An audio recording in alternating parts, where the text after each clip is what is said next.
What is the author's purpose in citing different ways of preparing meals with tomatoes in the last paragraph? A. To explain different cooking techniques using tomatoes as an example. B. To question the accuracy of the data on lycopene absorption. C. To provide a contrast to complex dishes containing tomatoes like pasta or pizza. Or D. To help illustrate how easy it is to get all the health benefits from tomatoes in summer meals. Let's go through each choice and see if it would make sense as the author's purpose in citing different ways of preparing meals with tomatoes. A. To explain different cooking techniques using tomatoes as an example. While the paragraph mentions simple meal prep, it doesn't focus on explaining different cooking techniques. If anything, it emphasizes ease and simplicity and understands those who would rather not be cooking during the hot summer months. This can be marked as incorrect.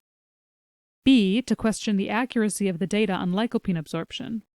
This can be marked off as we simply don't see any hint of the passage questioning the accuracy of this data. C. To provide a contrast to complex dishes containing tomatoes like pasta or pizza. The paragraph focuses on how easy it is to prepare tomatoes without cooking, but doesn't specifically contrast this process to making dishes like pasta or pizza. This can be marked as incorrect as well. And D. To help illustrate how easy it is to get all the health benefits from tomatoes in summer meals. Without taking into account that we've marked off all our other choices, we can see how this is the correct choice. The last paragraph highlights how tomatoes can be quickly and easily incorporated into meals, and with minimal cooking during the hot summer months.